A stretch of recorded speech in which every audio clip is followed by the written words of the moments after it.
Thank you for staying with us. And still, you're watching the Breakfast Live, and we're live from Kuala Lumpur. I'm Shilda Ismail, and this is another segment where we have some interesting personalities that we can discuss, we can banter, we can talk about.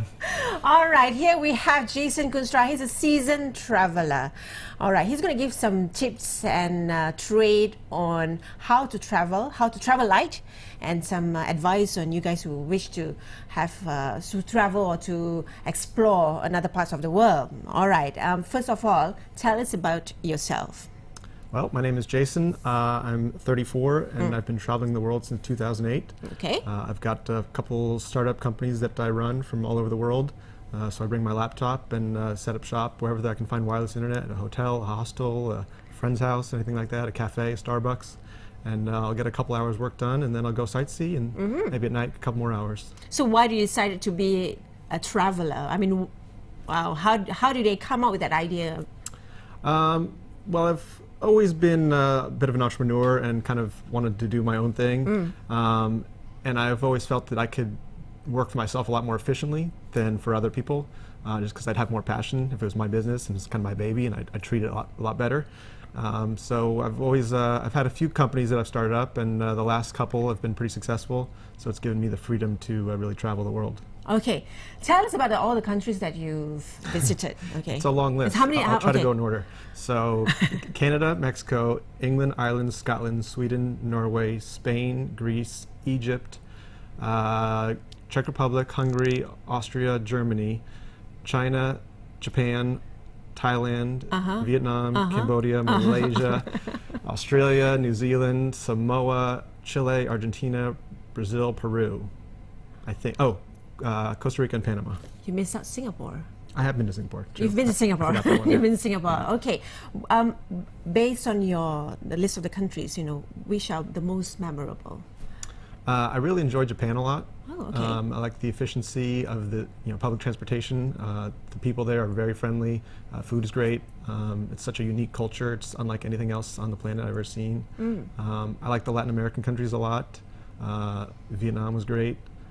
Spain, Greece. There's always something in every country that you can love. So. All right, share your experience. Do you have the worst experience ever in any of these countries? Perhaps you can share. And it's actually an advice to us, Any of it? The worst experience I'd say would be in Argentina. I had my laptop stolen, and that was towards the end of like a 8-month trip around the world. And so I had a lot of photos from the trip on there, which I lost. But I learned a very valuable lesson, is to always be backing up constantly. So I've learned that lesson, and now I'm protected. Do you like to travel alone? Do you travel with a friend or normally your other half or something? Normally I travel with other people. Sometimes, not everyone has such a flexible schedule that I do.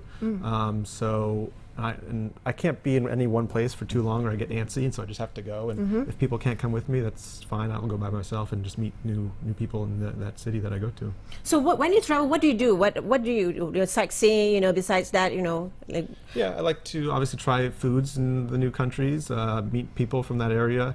I like to use the website couchsurfing.org, which is kind of a social networking for travelers, where you can either meet up, or people will even host you in their houses sometimes. So I'll get on there and say, hey, I'm coming to your city. If you have some free time, you want to meet up for a drink or something, or coffee. And a lot of times they can show you something that are a little bit off the beaten path, and not something that the typical tourists do, which I find is a much better experience. So this is the first time you are in Malaysia? Second time. Second time. So this is your second time. So give me your insight about Malaysia. What do you think of Malaysia? I like the public transportation. One of the things that I kind of gravitate towards are cities that have really good public transportation, because I think that having that infrastructure really gives the city potential to prosper. So having said that, what about Malaysian public transportation? It's pretty good. I mean, not including the traffic on the car. I'm talking the rail system, the monorail and the light rail. I think it's pretty good. What about Malaysians? Per se. They're very friendly. Yeah. Okay.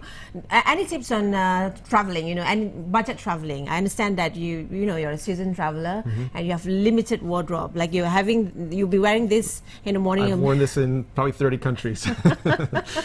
Okay. Any tips about that?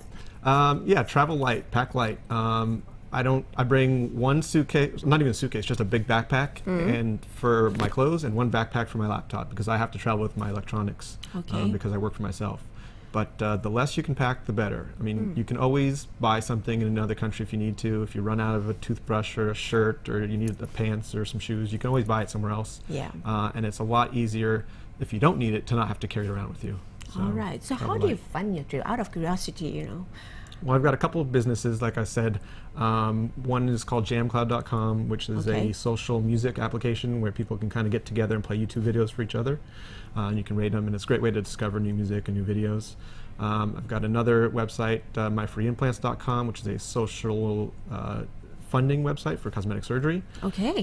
And so I run those businesses from the road on my laptop, and basically it's all online, all electronic and digital. So, you know, email and Skype and things like that. And the funds are all electronic through banks. And I just I've eliminated paperwork from my life, and I've eliminated the need to have in-person meetings, and it's a lot of fun. Okay. Do you document or do you blog your travel? I do. I have a website called haveyouseenuslately.org. Haveyouseenuslately.org. Can we have it on the screen right now? Okay. So what do you write in your blog? What do you blog? I usually blog about whatever city I'm in. You know, take a lot of photos. I love taking photography in new cities and sharing those images with the world. And I used to write a lot more, but it's very time consuming. So now I've kind of trimmed down the writing and mostly focus on the photography and just short little blurbs about where I am, so people know, get some context of the photos. Okay, where is your next destination? From here, I'm going to go take a scuba diving trip in Sipadan. Okay. And then from there, I go to Guatemala, Belize, Honduras, El Salvador, and Cuba. Okay. Along the way, do you meet like interesting people? You know? Absolutely. That's probably the best part, is meeting new people and having contacts in random cities. What do you learn from this experience? I learned a lot about different cultures. Language is another one. I like to pick up a few words here and there, so if I ever come back, I can communicate a little bit. You know, but being to 38 countries, it's hard to to get a lot of words. So I pick up maybe some of the essentials in each country. Okay, and you're saying that the blog and you do blog, and what about trying to capitalize your blog and make it as a business yourself? I mean, do you do that? I think a long-term goal would be, if I get enough traffic to the website, to maybe put some, Google AdWords on there or something. But right now, I just mostly focus on sharing the experiences with friends, family, and any readers that want to check out the website. So now, currently, you're staying with your friends, or do you stay in a hotel or a budget hotel? It varies from place to place. Here in Kuala Lumpur, I rented an apartment for 1 month. Okay. Which was pretty economical. But typically, I'll do hostels, hotels, or couch surfing is another great option too. Okay, are you going to any rural areas or suburban areas in Malaysia? Are you planning to? Well, I'll be staying on a diving rig out in Sipadan, which is pretty rural. Sipadan, okay. But I guess it's really a beautiful parts of Guatemala place, will probably be pretty rural. I think so. And Cuba's, of course, hasn't progressed very far. What's the best breakfast ever you've had in these 38 countries? I still think American breakfasts are the best. I was just about to say the nasi lemak. Have you ever tasted our nasi lemak? No. Okay, maybe, all right. Maybe after this we'll go. All right, we have to take a rather longer breather. That's all we have for this segment. Thank you very much, Jason. Thank you. And after this, we have 2 guests, and be sure to stay tuned. We shall come back at 9 to see me, Shilda Ismail, and Elaine Nur Abdullah after this.